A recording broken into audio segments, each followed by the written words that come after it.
টেকনাফকে সুস্থ, সুন্দর এবং সীমান্ত নিরাপদ শহর হিসেবে দেখতে চাই।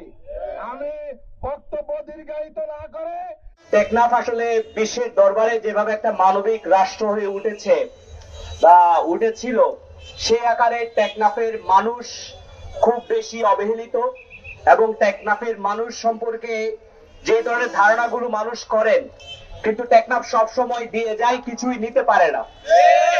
দ্বিতীয় ব্যাপারটা হচ্ছে টেকনাফকে ভূ রাজনৈতিক ভাবে শুধুমাত্র যদি একটা উপজেলা হিসেবে চিন্তা করা হয়, একটা উপজেলা হিসেবে ভাবা হয়, সেটা পলিসির জায়গা থেকে এটা ভুল হবে।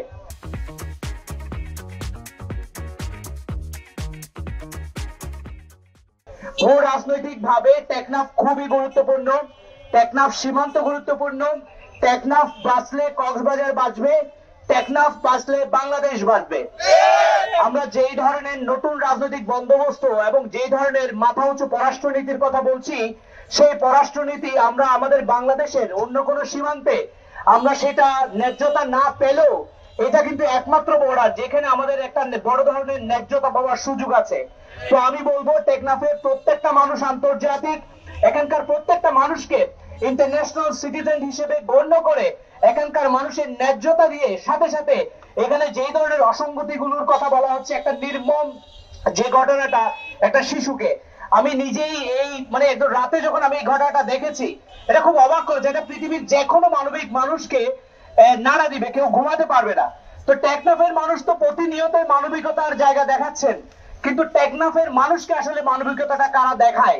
তো আমার মনে হয় বাংলাদেশের ঢাকা বসে যারা প্রশাসন চালান, ঢাকা বসে যারা পলিসি নির্ধারণ করেন, আপনারা টেকনাফে আসেন, এখানকার প্রতিটা মানুষের সাথে কথা বলেন, তরুণদের সাথে কথা বলেন। তারা আগামী সময়ে একটা সুন্দর টেকনাফের মাধ্যমে বাংলাদেশকে ভূ রাজনৈতিক ভাবে একটা গুরুত্বপূর্ণ জায়গায় নিয়ে যেতে চায়। আর প্রশাসন যত দ্রুত এটার সমস্যার সমাধান করবে, তত দ্রুত বাংলাদেশ অনেক বড় একটা সমস্যা থেকে রক্ষা পাবে। বলতে টেকনাফ উপজেলা থেকে সরকার বিপুল পরিমাণ একটি রাজস্ব পেয়ে থাকে। যদি আমরা টেকনাফের মানুষ কোনো প্রকার সরকারি ভাতা, সরকারি ট্যাক্স, সরকারি ফি না দিই, তাহলে তখন তাদের হয়তো ফলক নড়বে। আমরা তখন সরকারি পাবলিক যে হেল্পিং যে দপ্তরগুলো রয়েছে, এই দপ্তরগুলো আমরা বন্ধ করে দিব। আমরা কোনো প্রকার সেবা এই সরকারের কাছ থেকে নিব না। এভাবে আমরা অসহযোগ আন্দোলনের দিকে আগাবো। এর বাইরে কি আর অন্য কোনো কর্মসূচি এরপরে আমাদের আরো বৃহৎ কর্মসূচি আসবে যদি আমাদের দাবি তাদের আমলে না আনে। আমাদের দাবি যদি তাদের আমলে না নেয়, তাহলে আমরা পরবর্তীতে উকিয়া টেকনাফ থেকে টেকনাফ প্রবেশের রোড আমরা ব্লক করে দিব। সমস্ত সরকারি দপ্তর এবং সমস্ত এনজিও সংস্থার গাড়ি, সমস্ত সরকারি দপ্তর আমরা তালে লাগিয়ে দিব যদি আমাদের দাবি যদি মানা না হয় পরবর্তীতে। কিন্তু আমাদের পরবর্তী 5 ফেব্রুয়ারি পর্যন্ত আমাদের দাবি থাকবে। আমাদেরকে স্পষ্ট ক্লিয়ার করতে হবে টেকনাফ নিয়ে তাদের ভাবনা কি। টেকনাফের স্থানীয় নাগরিকরা কি পরিমাণে অপহরণের শিকার হয়, আমাদের কাছে একটি তথ্য আছে। এই তথ্যের পরিপ্রেক্ষিতে আমরা লাস্ট 2 বছরের একটি সারাংশ তথ্য আমরা নিয়েছি। গত 2 বছরে টেকনাফ উপজেলায়, শুধুমাত্র টেকনাফ উপজেলায় উকিয়া বাদে পাহাড়ি এলাকা এবং লোকালয়ে প্রবেশ করে রোহিঙ্গা সন্ত্রাসী কর্তৃক এবং পাহাড়ি সন্ত্রাসী কর্তৃক শুধুমাত্র টেকনাফ উপজেলায় গত 2 বছরে 284 জন অপহরণের শিকার হয়েছে। তার মধ্যে 34 জন পাহাড়ে এবং অন্যান্য জায়গায় 34 জনের লাশ পাওয়া গিয়েছে তার মধ্যে, এবং 284 জনের মধ্যে হিসেব অনুযায়ী, তথ্য অনুযায়ী 284 জনের মধ্যে 250 জনের অধিক হয় পালিয়ে এসেছে এবং তারও অধিক মুক্তিপণ দিয়ে এসেছে। অর্থাৎ আমরা এখানে দেখতে পাই স্পষ্টভাবে অপহরণ ঠেকাতে প্রশাসন পুরোপুরি ব্যর্থ। টেকনাফের অপহরণ ঠেকাতে প্রশাসন পুরোপুরি ব্যর্থ। এই প্রশাসনের তদারকি আরো বাড়ানো উচিত বলে আমরা এর আগে আওয়াজ তুলেছিলাম, কিন্তু কোন দপ্তরই আমাদের টেকনাফবাসীর আওয়াজ কর্ণপাত করেনি। আমাদের টেকনাফের পাহাড়ে রোহিঙ্গা জনগোষ্ঠী বা রোহিঙ্গা সন্ত্রাসীর কারণে যে অপহরণগুলো সংঘটিত হয়ে থাকে, এই অপহরণ রোধে যাবতীয় সমস্ত পদক্ষেপ ইতিমধ্যে নেওয়া হয়েছে, কিন্তু তার রোধ হয়নি। সর্বশেষ একটা অপশনে আমরা দেখতে পাই, তা হলো বান্দরবানের মতো টেকনাফের পাহাড়ে অস্থায়ী সেনাঘাঁটি। অপহরণ রোধে অস্থায়ী সেনাঘাঁটি যতদিন পর্যন্ত টেকনাফের পাহাড়ে করা হবে না, ততদিন পর্যন্ত টেকনাফ থেকে অপহরণ রোধ হবে না। অপহরণ রোধে অন্তর্বর্তীকালীন সরকারের নিকট আমাদের আকুল আবেদন, টেকনাফ একটি ভূ রাজনৈতিকভাবে খুবই গুরুত্বপূর্ণ উপজেলা, আন্তর্জাতিকভাবে খুবই গুরুত্বপূর্ণ উপজেলা। মায়ানমারের সাথে টেকনাফের একটি গুরুত্বপূর্ণ সীমানা রয়েছে। টেকনাফকে বাঁচাতে হলে আপনাদের এই টেকনাফকে বাঁচাতে হলে, টেকনাফের মানুষের নিরাপত্তাকে আপনারা নিশ্চিত করতে হলে টেকনাফবাসীকে রোহিঙ্গা সন্ত্রাস এবং অপহরণকারীদের হাত থেকে বাঁচাতে ফেব্রুয়ারি মাসের 5 তারিখের মধ্যে যদি আমাদের দাবি মেনে না নেওয়া হয়, তাহলে আমরা টেকনাফবাসী সরকারকে কোনো প্রকার সহযোগিতা করব না। আমরা অসহযোগ আন্দোলনের ঘোষণা দিব ইনশাআল্লাহ। ঠিক আছে, আমরা এই আলটিমেটামের মধ্য দিয়ে আমাদের আজকের এই মানববন্ধন এখানে স্থগিত করলাম, শেষ করিনি, স্থগিত করলাম। আমরা সামনে যদি আমাদের দাবি মেনে না নেওয়া হয়, আবার আমরা অসহযোগ আন্দোলনের দিকে যাব ইনশাআল্লাহ।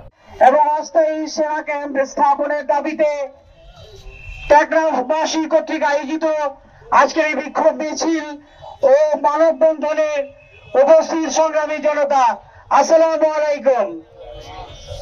প্রিয় দেশবাসী, আপনারা জানেন জাতীয় রাজস্বের একটা অন্যতম সিংহভাগ টেকনাফ থেকে আসার পরেও টেকনাফ জাতীয়ভাবে জাতীয় নিরাপত্তা কৌশল এবং অন্যান্য ইস্যুতে বারবার অবহেলিত হয়েছে।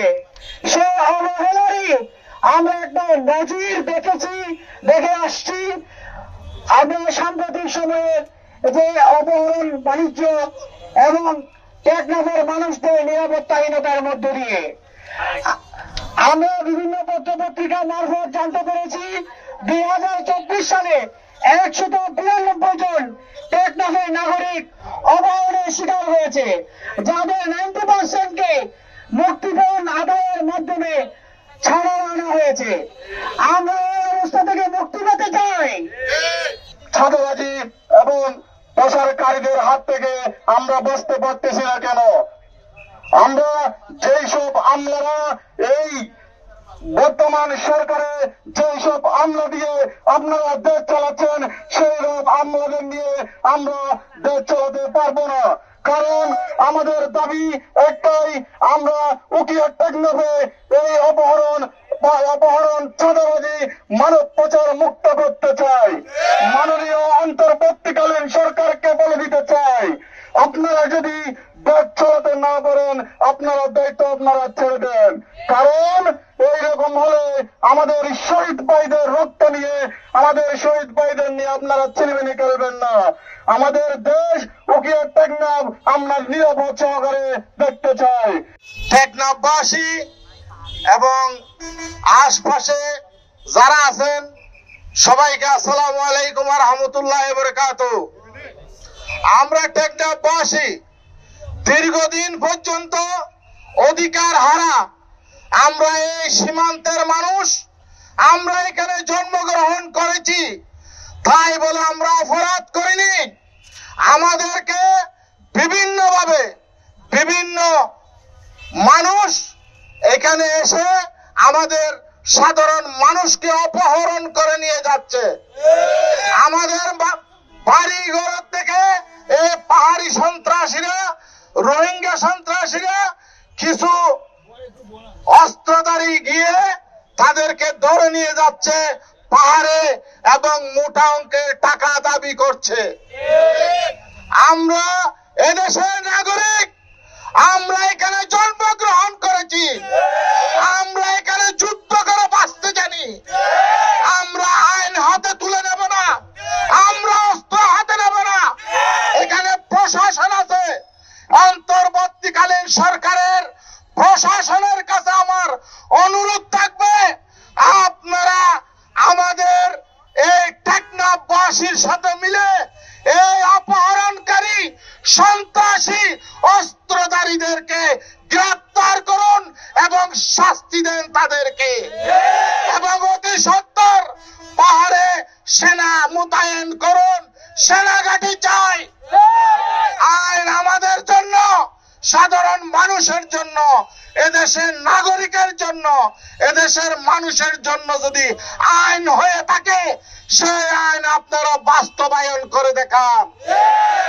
আমরা সবাই মিলে আমরা টেকনাফবাসীদেরকে অনুরোধ করব, আপনারা প্রতি জায়গায় জায়গায় প্রতিরোধ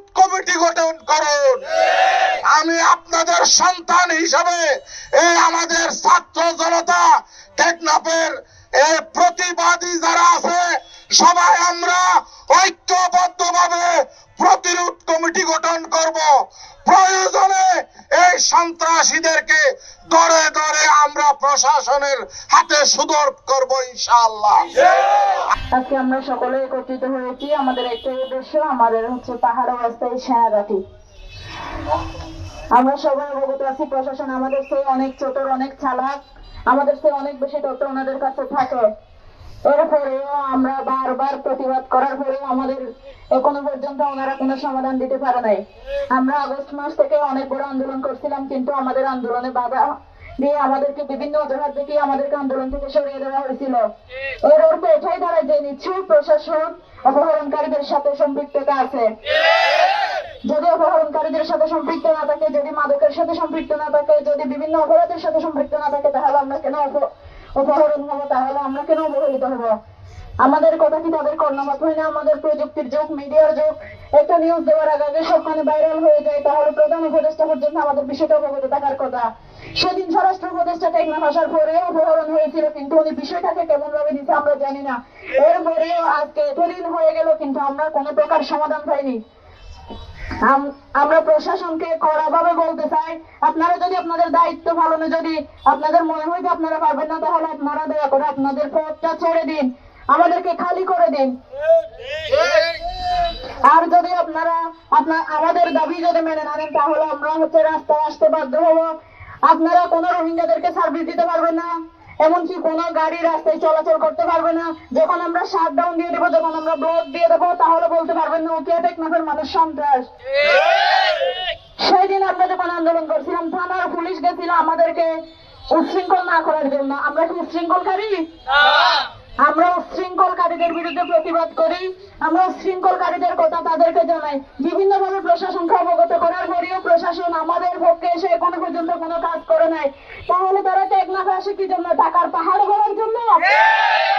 তারা কালো টাকার পাহাড় অপরাধীদের সাথে হাত মিলিয়ে কোটি কোটি লক্ষ লক্ষ টাকা ইনকাম করে টেকনাফ থেকে চলে যাওয়ার ধান্দায় আসে। তাদের মধ্যে কোনো দেশপ্রেম নাই, তাদের মধ্যে দেশের জন্য কোনো প্রকার অনুভূতি নাই। তারা টেকনাফে আসে, টেকনাফ সীমান্ত এলাকা, এমনকি আপনারা যদি তথ্য নেন, আমাদের বাড়ির পাশে যে রোহিঙ্গা গুলো আছে তারা বলে বিজেপি আমাদেরকে টাকা দিয়ে এখানে এনেছে। তাহলে আপনারা বর্ডার যদি পাহারা দিতে না পারেন, আপনারা কেন সীমান্তই থাকেন? আপনাদের চাকরি করার কোনো দরকার নাই। আমরা আপনাদের মতো প্রশাসন চাই না। অন্তর্বর্তী সরকারকে এটাও বলতে চাই, আপনারা যদি আপনাদের প্রশাসনকে